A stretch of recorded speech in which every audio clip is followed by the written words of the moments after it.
नमस्कार दोस्तों, मैं हूं शेष मणि पांडे और आप सभी का स्वागत है मेरे YouTube चैनल पैरामेड टॉपिक पे, जहां पर आपको मिलती है मेडिसिन एंड हेल्थ से रिलेटेड इन्फॉर्मेशन। इस वीडियो में आज हम बात करेंगे हिपामर्ज टैबलेट के बारे में, जिसका उपयोग लीवर से संबंधित गड़बड़ियों में या लीवर से संबंधित बीमारियों को ठीक करने के लिए उपयोग में लाया जाता है। हम हिपामर्ज टैबलेट के इंग्रेडिएंट्स यानी कि कंपोजिशन के बारे में जानेंगे, उसके बेनिफिट्स के बारे में जानेंगे, उनके यूज के बारे में जानेंगे, तो वीडियो को पूरा जरूर देखें। और अगर आप पहली बार मेरे चैनल पर विजिट कर रहे हैं या अभी तक मेरे चैनल को सब्सक्राइब नहीं किए हैं, तो रिक्वेस्ट करूंगा कि चैनल को सब्सक्राइब जरूर करें और साथ ही बेल आइकन दबा दें। तो चलिए वीडियो में हम आगे बढ़ते हैं।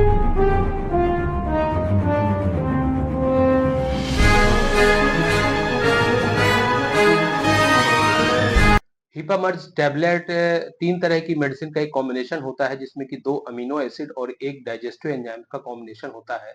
इसका उपयोग लीवर से संबंधित बीमारियों को ठीक करने के लिए किया जाता है। ये टैबलेट और इंजेक्शन दोनों फॉर्म में आता है और विन मेडिकेयर फार्मास्यूटिकल कंपनी द्वारा यह बनाया जाता है। इंजेक्शन को सिर्फ आईवी इन्फ्यूजन के रूप में उपयोग में लाया जाता है, जो कि करीब मार्केट पैक में 5 आईवी इन्फ्यूजन के पैक में आता है, जिसकी कीमत करीब 1930 रुपए होती है, यानी कि लगभग 340 रुपए पर इन्फ्यूजन होती है। वहीं पर टैबलेट जो है 10 टैबलेट की स्ट्रिप में आती है और इसकी प्राइस है 267 रुपीज। अब हम बात करते हैं इसकी ड्रग कंपोजिशन की, तो इसमें एल ऑर्निथीन, एल स्पार्टेट जो कि 150 mg कॉम्बिनेशन में होते हैं और पेनक्रियाटिन जो डाइजेस्टिव एंजाइम है वो 100 mg के कॉम्बिनेशन में होता है। बात करते हैं इसके यूज के बारे में, तो इसका मुख्य रूप से उपयोग लीवर से संबंधित समस्याओं को ठीक करने के लिए किया जाता है। जब लीवर का फंक्शन प्रॉपर नहीं होता है, तो जो सबसे पहला उसका जो सिम्टम्स होता है वो होता है पेट में दर्द, इंडाइजेशन, ब्लोटिंग, फ्लैटुलेंस यानी कि पेट का फूलना, गैस पास होना और अपच होना, कॉन्स्टिपेशन होना, इस तरह की समस्याएं बहुत ज्यादा देखी जाती हैं। तो ये होते हैं लीवर के फंक्शन खराब होने की वजह से।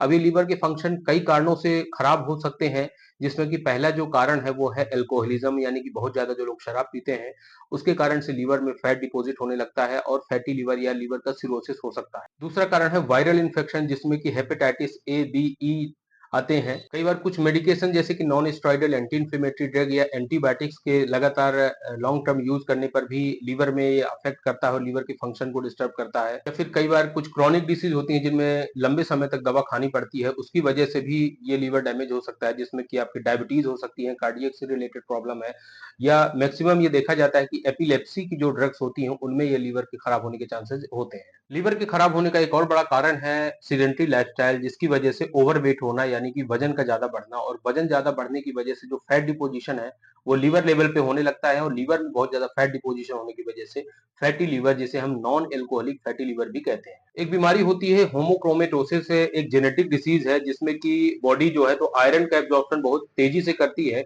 और बहुत ज्यादा आयरन का एब्जॉर्प्शन होने की वजह से ये लीवर को डैमेज करता है। फिर एक टॉक्सिक एक्सपोजर, कुछ केमिकल्स होते हैं जो टॉक्सिक होते हैं, उनके कंटिन्यूअसली एक्सपोजर होने से भी लीवर डैमेज हो सकता है। कुछ हेरिडिटी एबनॉर्मेलिटीज होती हैं जैसे कि गैलेक्टोसेमिया, जिसमें कि शुगर का मेटाबॉलिज्म अफेक्ट होता है और जिसकी वजह से खराब मेटाबॉलिज्म के चलते ग्लाइकोजन का स्टोरेज बढ़ जाता है और ये ग्लाइकोजन का स्टोरेज बढ़ने से लीवर डैमेज होने लगता है। इसके अलावा जिन लोगों का कोलेस्ट्रॉल लेवल बहुत ज्यादा बढ़ा हुआ है या जॉन्डिस से हुआ है, तो उस कंडीशन में एक्यूट लीवर का प्रॉब्लम हो सकता है, एक्यूट लीवर फेलियर भी हो सकता है। अब हम बात करते हैं कि ये दवा किस तरह से काम करती है।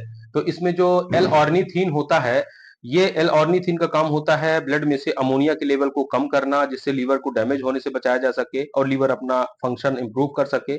एल एस्पार्टेट का काम होता है हिपेटोसाइट्स को रीजनरेट करना और एनर्जी प्रोड्यूस करना। और पेनक्रियाटिन जो होता है वो डाइजेस्टिव में एड ऑन करता है, यानी कि डाइजेशन को इंप्रूव करता है और डाइजेस्टिव डिसऑर्डर जैसे कि ब्लोटिंग, फ्लैटुलेंस या पेट में पेट फूलना, इस तरह की समस्याओं से राहत देता है। अब टैबलेट की अगर बात करें तो इस टैबलेट को लेने के बाद कुछ साइड इफेक्ट्स होते हैं, जैसे कि नोजिया, वोमिटिंग, कॉन्स्टिपेशन, डायरिया, इस तरह के कुछ साइड इफेक्ट्स हो सकते हैं। आखिरी में हम जानते हैं कि हिपामर्ज के अलावा और कौन कौन से ब्रांड हैं जो मार्केट में अवेलेबल हैं। तो इससे रिलेटेड ब्रांड है जो हिपा लेयर, ऑर्नी लिव, ट्राइसो लिव और हेप्लोफिट। इसके अलावा भी बहुत सारे ब्रांड हैं जो मार्केट में सेम कॉम्बिनेशन में अवेलेबल है। तो ये प्रिस्क्रिप्शन ड्रग है, यानी कि डॉक्टर के प्रिस्क्रिप्शन के साथ ही इस दवा का उपयोग करें, टैबलेट हो या इंजेक्शन। इसे सेल्फ मेडिकेशन या ओटीसी ब्रांड की तरह इसका उपयोग नहीं करना चाहिए। हमेशा डॉक्टर की सलाह और डॉक्टर का कंसल्टेशन इसमें रिक्वायर्ड है और प्रॉपर इन्वेस्टिगेशन होने के बाद ही ये दवा को शुरू करना चाहिए।